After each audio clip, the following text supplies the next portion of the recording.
Hi guys, my name is Ronit Verma and welcome to copy coaching classes.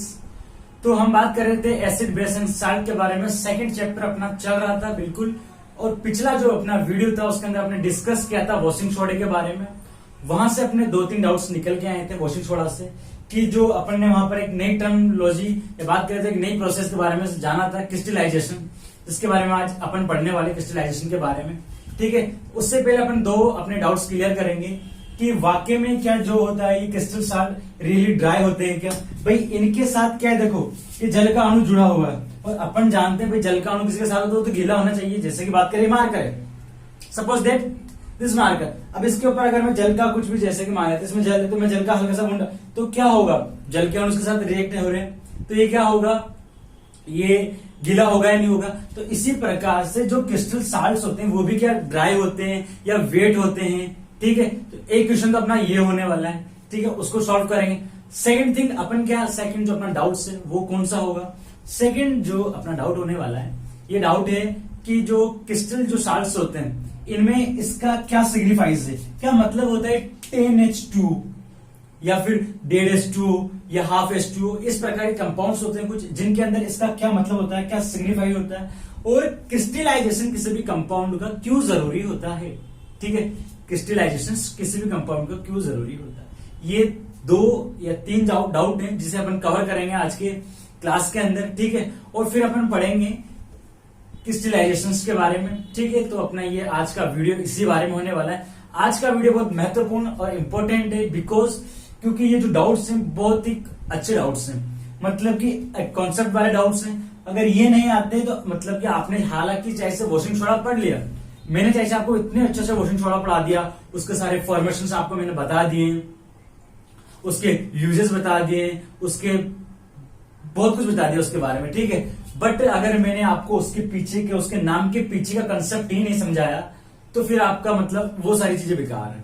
क्या है, वो सारी चीजें बेकार है। बट अपन यहाँ क्या करते हैं, अपने इस चैनल पर क्या करते हैं, डाउट्स के साथ टॉपिक्स क्लियर करते चलते हैं। ठीक है, तो इसी प्रकार से आज का जो डाउट्स है वो अपना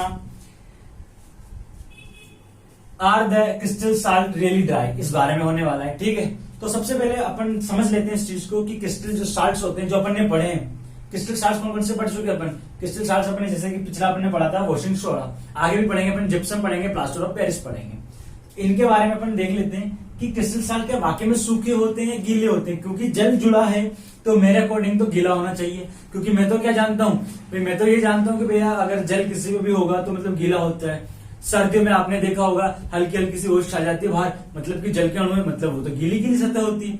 तो क्या क्रिस्टल कंपाउंड्स में भी यही होता है क्या भाई, किस प्रकार के होते हैं, गीले होते हैं या सूखे होते हैं। तो क्वेश्चन समझ में आया आपको। अब चलते हैं इसके आंसर की तरफ। तो यस, क्या है आंसर, क्या है, yes the chemical compound having formula sodium carbonate या washing soda is not wet, rather it a pure white dry solid particles having 10 water molecules present a single unit with sodium carbonate. 10 water molecule present a single unit with sodium carbonate. 10th water molecule present a single unit with sodium carbonate. भाई क्या होता है कि अब अपने पास answer क्या आ गया भैया, हाँ ये क्या होते हैं, सूखे होते हैं। ठीक है, क्या होते हैं, ये बात तो आपको पता चलेगी। तो भाई सूखे क्यों होते हैं, भाई सूखे ये इसलिए होते हैं, देखिए इसमें क्या होता है, जो जल के जो अणु होते हैं, ये जल के जो अणु हैं ये सोडियम कार्बोनेट के साथ क्या करते हैं, ये एक सिंगल यूनिट के रूप में प्रेजेंट होते हैं। किसके रूप में प्रेजेंट होते हैं, ये प्रेजेंट होते हैं एक सिंगल यूनिट के रूप में। अब इसका मतलब क्या हुआ, सिंगल यूनिट का मतलब हुआ कि ये क्या नहीं करेंगे, इससे रिएक्ट नहीं करते हैं। क्या नहीं करते हैं, इससे रिएक्ट नहीं करते हैं, इसके साथ कोई एक्टिविटी शो नहीं करते हैं। अब देखिए जब जल का अणु किसी से क्रिया ही नहीं करेगा तो कहां से गीला हो जाएगा। जैसे मार्कर से तो क्रिया कर लेता है, वो मार्कर की सरफेस से क्रिया कर लेता है, एक्ट कर लेता है, तभी तो क्या होता है, गीला होता है। ठीक है, बट क्या होता है, सोडियम जो कार्बोनेट होता है इसके अंदर क्या होता है, ये सिंगल यूनिट के रूप में प्रेजेंट होता है, इसको चारों तरफ से घेरे रखता है। जैसे की बात करें तो ये हो गया अपना सोडियम कार्बोनेट, इसके प्रकार चारों तरफ से क्या होता है, इसको घेरे रखता है। तो क्या होता है, एक सिंगल यूनिट के रूप में प्रेजेंट होता है ये, एकल इकाई के रूप में प्रेजेंट होता है, सिंगल यूनिट मतलब एकल इकाई के रूप में प्रेजेंट होता है। और क्या करता है ये सिर्फ सोडियम कार्बोनेट के चारों ओर एक पिंजरे का निर्माण कर लेता है। ठीक है, क्या कर लेता है, सोडियम कार्बोनेट के चारों ओर पिंजरे का निर्माण कर लेता है। जैसे कि बात करें, इसने बना ली केज बना ली, ठीक है, तो क्या होता है कि ये सिर्फ क्या करता है, इसके साथ सिंगल यूनिट के रूप में जुड़ा होता है, इसके साथ कोई एक्ट नहीं करता है, इसके साथ कोई नहीं क्रिया नहीं करता है। अब ये चीज कैसे पता चली, ये जब अपने प्रैक्टिकल करे साइंटिस्ट वगैरह ने, तो इन्होंने क्या देखा, इन्होंने देखा अच्छा ये तो गीला है ही नहीं, इसको तो गीला होना चाहिए था, इसमें तो जल के मॉलिक्यूल्स प्रेजेंट है। बट क्या होता है कि भैया प्रेजेंट होते हैं बट ये एक्ट ही नहीं करता, ये क्रिया ही नहीं कर रहा उससे, तो कैसे कोई जब किससे क्रिया ही नहीं करेगा तो उससे किस प्रकार से इफेक्टिव हो सकता है। भाई जैसे कि बात करें, आप पढ़ाई कर रहे हैं, ठीक है, पढ़ाई करते करते आपने फोन नहीं चलाया, मतलब आपने पढ़ाई करते समय फोन के साथ एक्ट ही नहीं करा एक्ट, तो आपको क्या वो फोन इफेक्टिव कर पाएगा आपकी स्टडी को, नहीं कर पाएगा। क्यों नहीं कर पाएगा, क्योंकि आपकी उसके साथ कोई एक्टिविटीज ही नहीं हुई, ठीक है। देन सॉरी, तो इसी प्रकार से क्या होता है, ये क्या है जो अपना सोडियम कार्बोनेट है, ये सोडियम कार्बोनेट है आपकी स्टडी, और ये जो जल के अणु ये क्या है आपका फोन, क्या है आपका फोन। अब बताइए, आपने तो फोन चलाया ही नहीं, एक्टिविटी नहीं करी, एक्ट ही नहीं करा, तो ये क्या इफेक्टिव होगा या नहीं होगा, बिल्कुल इफेक्टिव नहीं होगा, क्योंकि कोई एक्ट ही नहीं करता, कोई इसी प्रकार की इनके मध्य क्या नहीं होती, एक्टिविटीज नहीं होती, रिएक्ट नहीं होता है।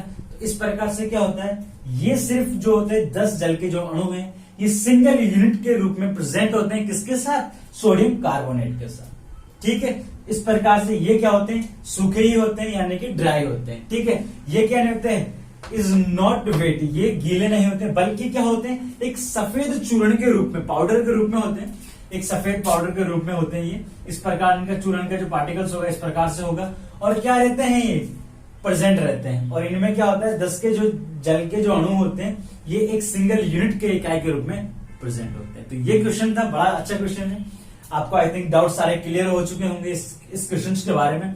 और इसी प्रकार से क्या होता है, जितने भी क्रिस्टल जो शार्ट्स होते हैं उन्हीं के बीच में क्या होता है, ये होता है कि भैया क्या है, सोडियम कार्बोनेट मतलब आपकी स्टडी, और ये क्या है, जल का अणु मतलब आपका फोन। तो क्या हो रहा है, दोनों के बीच में कोई इंटरेक्शन नहीं हो रहा है, किसी प्रकार की रिएक्शन नहीं हो रही है, तो क्या हो जाएगा, तो हो जाएगा ये कि कोई इफेक्ट नहीं हो रहा, रिएक्ट नहीं हो रहा, तो ये क्या रहेगा, सूखा का सूखा ही रहता है।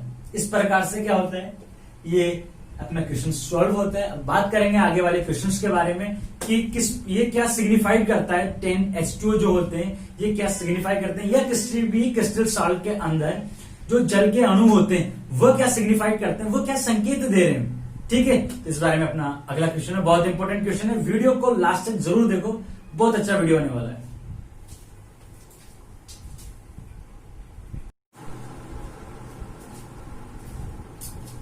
तो चलिए देखते हैं अपने अगले क्वेश्चन की तरफ अपन चलते हैं कि what does 10H2 signified in a washing soda, कि what does 10H2 signified in washing soda, यानी कि जो 10 जो मॉलिक्यूल्स थे वाटर के, ये मॉलिक्यूल्स क्या करते हैं, क्या सिग्निफाइड करके जाते हैं वॉशिंग सोडा के अंदर, क्या बता रहे हैं, ये क्या चीज है, ये किस प्रकार से ये संकेत दे रहे हैं हमें किस चीज के बारे में, ठीक है।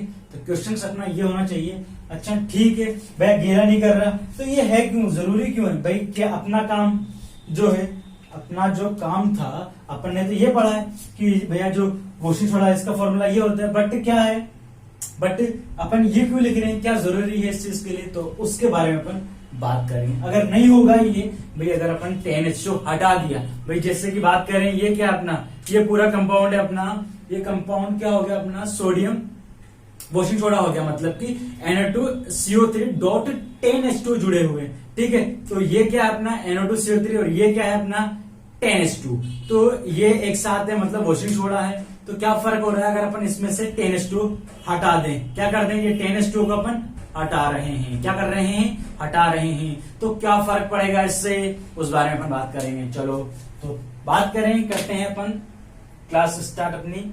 तो चलो कि 10H2 signified that during crystallization of sodium carbonate 10 molecule of water is being included, यानी कि क्या होता है, जो क्रिस्टलाइजेशन की जो प्रक्रिया हो रही है, क्रिस्टलाइजेशन की जो प्रक्रिया होती है उसमें क्या होता है, सोडियम जो कार्बोनेट होता है वह क्या होता है 10th molecule of water is being included, मतलब कि क्या होता है, इनसे असंक्रमित होता है, असंक्रमित का मतलब हो गया कि इनसे क्या होता है, इनकोऑर्डिनेट होता है, इनसे कोई रिएक्ट नहीं करता है। ये सिर्फ क्या करते हैं, उसके चारों ओर एक केस का निर्माण करते हैं, उसके चारों ओर प्रेजेंट होते हैं। मैंने आपको बताया था, जैसे कि बात करें ये अपना सोडियम कार्बोनेट है, दिख रहा है ये आपको ब्लू ब्लू, ठीक है। ये क्या है, सोडियम कार्बोनेट। तो क्या होगा, इसके चारों ओर ये हैं जल के अणु, ठीक है। कितने, ये 3 हो गए, ये 4, ये 5, ये 6, ये 7, ये 8 कर दो, ये 9, ये 10। तो इस प्रकार से क्या होते हैं, ये जो जल के अणु हैं ये किसके, NO2CO3 के चारों ओर प्रेजेंट होते हैं। लेकिन कौन सी फॉर्म में होते हैं, ये इसे इनकोऑर्डिनेट बना देते हैं, यानी कि क्या होता है, कोई रिएक्शन ही नहीं करते, कोई एक्ट नहीं करते। इस प्रकार तो अपने पहला क्वेश्चन क्या पढ़ा था, गीला सूखा क्यों होता है, रीजन क्या था, नो एक्ट, ठीक है, यानी कि no act with sodium carbonate, ये अपन पढ़ चुके थे। लेकिन फोकस करो अपने इस वाले क्वेश्चन के ऊपर कि क्या कह रहा है ये, कि भैया समझ में आई बात आपको, कि ये क्या करता है, क्रिस्टलाइजेशन की जब प्रक्रिया होती है तो ये क्या करता है, इनकोऑर्डिनेट फॉर्म में रहता है, असंक्रमित अवस्था में होता है, ये चीज होती है, जिसमें क्या होता है, ये सिर्फ चारों तरफ प्रेजेंट रहता है, कोई रिएक्शन नहीं करता उससे, उसके साथ कोई क्या नहीं करता, संक्रमित नहीं करता है, किसी प्रकार से उसे अफेक्ट नहीं करता है, ठीक है। अब आगे चलो, this is referred as a water of crystallisation, it doesn't make it wet, make it crystalline. भाई क्या होता है, ये चीज हमें किस बारे में बताती है कि ये क्या हो रहा है, जल का सिर्फ क्या होता है, क्रिस्टलन हो रहा है, क्या हो रहा है, क्रिस्टलाइजेशन हो रहा है ऑफ वाटर का, यानी कि जल का क्या हो रहा है, क्रिस्टलन हो रहा है, यानी कि उस कंपाउंड के अंदर क्या हो रहा है, उस कंपाउंड के इकाई जो यूनिट, सिंगल यूनिट जो फॉर्मूला है उसमें क्या हो रहा है, सिंगल यूनिट जो फॉर्मूला है उसके अंदर क्या हो रहे हैं, ये मॉलिक्यूल्स क्या हो रहे हैं, सिर्फ क्या हो रहे हैं, जल के रूप में है, ठीक है, यानी कि एक यूनिट के रूप में होते हैं, ठीक है। जैसे कि बात करो, यहां पर आ जाओ कि ये क्या था, अपना वाटर था, ठीक है। वाटर क्या है, यहाँ पर देखिए क्रिस्टलाइजेशन के रूप में है, मतलब कि इसके साथ कोई रिएक्शन नहीं कर रहा है, किसी प्रकार से कोई इफेक्ट नहीं कर रहा है, ये सिर्फ क्या होता है, एक सिंगल यूनिट के रूप में होता है, ये सिंगल यूनिट के रूप में प्रेजेंट है, सिर्फ किसके चारों तरफ, सोडियम कार्बोनेट के तरफ। और इसी कारण क्या होता है, ये इसको गीला नहीं करता है, बल्कि किस फॉर्म में रखता है, एक क्रिस्टल की फॉर्म में रखता है, ठीक है। It doesn't make it wet, ठीक है, क्या करता है, it doesn't make it wet, make it crystalline, make it crystalline, यानी कि इसे क्या करता है, ये इसे क्रिस्टल फॉर्म में बदलता है, ठीक है, इसे क्रिस्टल फॉर्म के अंदर बदल देता है। अब बात करो अपन, ये तो हो गया, ठीक है, चलो भैया सिग्निफाइड क्या करता है। अब बात करेंगे कि क्या हो जाएगा अगर अपन हटा दे। देखिए भाई, जो 10H2 होता है, इसके कारण क्या होती है, जो सोडियम कार्बोनेट होता है उसकी एक तो ज्योमेट्री, उसकी शेप और उसका कलर, उसकी ज्योमेट्री, उसका शेप, उसका कलर क्या होता है, इफेक्टिव होता है, यानी कि जो आप 10H2 हटा दोगे तो आप देखोगे कि जो कंपाउंड था उसकी ज्योमेट्री चेंज हो चुकी है, उसकी जो शेप है वो चेंज हो चुकी है, उसका जो कलर है वो भी चेंज हो चुका है, यानी कि अगर कहीं नीला होगा तो रंगहीन, मतलब कि डिफरेंस आ जाएगा, चेंज हो जाएगा, ठीक है। इस प्रकार से ये जरूरी होता है किसके लिए, ज्योमेट्री के लिए, शेप के लिए, कलर के लिए, ओके, सॉरी। अब बात करेंगे अपन किस बारे में, कि अपन ने 10H2 क्यों जरूरी होता है, क्यों किसी कंपाउंड के लिए क्या होता है, क्रिस्टलाइजेशन जरूरी होता है। तो देखिए यहां पर अपने पास NO2CO3 सोडियम कार्बोनेट है, ये क्या कर रहा होता है, ये जो होता है ये अनस्टेबल होता है, अनस्टेबल मतलब कि अस्थायी होता है। तो ये क्या होता है, जब सिंगल फॉर्म के रूप में होता है तो रिएक्शन कर लेता है, जैसे कि मैं बात करूं, आई टॉक टू यू, ये लो भाई, ये क्या है अपना सोडियम कार्बोनेट है, ये क्या है अपना, ये ले लेते हैं, माचिस नहीं ले, ये ले लेते हैं, ठीक है।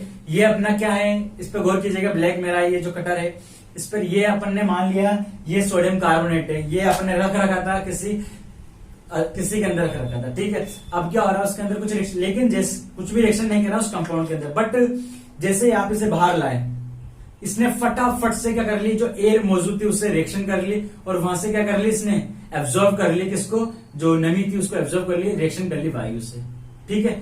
और ये क्या क्रिया होती है, ये होती है क्रिस्टलाइजेशन की, यानी कि जैसे ही बाहर निकाला इसने रिएक्शन करी किसके साथ, एयर के साथ, तो उसी टाइम क्या होता है, इसका क्रिस्टलाइजेशन हो जाता है और 10H2 प्राप्त हो जाते हैं। क्या हो जाते हैं, 10H2 जुड़ जाते हैं इसके साथ, और ये क्या होता है, इस प्रकार से 10H2 जुड़ जाता है, और जो NO2CO3 जो फॉर्मूला था वो NO2CO3.10H2 में चेंज हो जाता है, ठीक है। अब ये क्रिया नेचुरल होती है, इसमें किसी प्रकार का कोई नहीं होता कि जैसे आप लेके जाओ निकालो अपने आप रिएक्ट कर लेता है, तो ये अस्थायी होता है एक तरीके से। इसका यूज करके अपन क्या नहीं कर सकते, इंडस्ट्रियल जो एरिया होता है उसके अंदर अपन इसका ज्यादा यूज नहीं कर सकते। तभी क्या करा जाता है, इसके साथ जो है क्रिस्टलाइजेशन कराया जाता है। इसी प्रकार क्या होता है, ये स्टेबल हो जाता है और इसका जो है बहुत ज्यादा उपयोग कर सकते हैं अपन इंडस्ट्रियल एरिया के अंदर। किसके, अपने जो औद्योगिक जो क्षेत्र होता है, जो इंडस्ट्रियल एरिया है, उसके अंदर इसका एज अ केमिकल के रूप में बहुत सारे यूजेस होते हैं। तो इसीलिए क्या करा जाता है, इसे क्रिस्टलाइजेशन के फॉर्म में जरूरी होता है। और जरूरी भी क्यों होता है, क्योंकि ज्योमेट्री डिपेंड कर रही है, शेप डिपेंड कर रही है, कलर डिपेंड कर रहा है किस पर, क्रिस्टलाइजेशन पर। बट क्या हो रहा है, गीला नहीं कर रहा है। बट क्या हो रहा है, गीला नहीं कर रहा है। क्या नहीं कर रहा है, गीला बिल्कुल भी नहीं कर रहा है। तो इस प्रकार से अपने 2 क्वेश्चन हो चुके हैं आज के इस टॉपिक के अंदर। अब अपन बात करेंगे वो अगले वीडियो के अंदर बात करते हैं, ज्यादा लंबा इस वीडियो को नहीं करते, इसमें आपका आई थिंक क्वेश्चन से रखते हैं, थ्योरी वाला अपन अगले वीडियो के अंदर कर लेंगे, ठीक है। तो वो चीज अपन कर लेंगे अगले क्लास के अंदर, अगले वीडियो के अंदर। 2 टॉपिक और बचे हैं आपकी, प्लास्टर ऑफ पेरिस एंड अपन को थोड़ा सा वो पढ़ना है कि किस प्रकार से ये क्रिस्टलाइजेशन होता है, ठीक है। 2 टॉपिक्स हैं आपके, और एक तनुकरण जो है वो भी आपके रह रहा है, वो भी मैं पढ़ेंगे अपन। तो इस प्रकार से आज की क्लास यहीं समाप्त करते हैं अपन। वीडियो अच्छा लगे, डाउट्स क्लियर हो चुके हो तो बिल्कुल क्या करना है आपको, लाइक शेयर और सब्सक्राइब कर देना है चैनल को। और नहीं हुए तो कमेंट सेक्शन में जाओ, पूछ लो क्या समझ में नहीं आया, किस प्रकार से और आपके डाउट्स क्लियर कर सकते हैं अपन, उस बारे में अपन बात कर लेंगे, ठीक है। तो bye bye, thank you. Video देखने के लिए आपका बहुत बहुत शुक्रिया, बहुत बहुत आभार प्रकट करता हूं। आपने वीडियो को एंड तक देखा है, शेयर जरूर करना अपने दोस्तों के साथ ताकि पहुंच जाए वीडियो उन तक भी। Bye bye.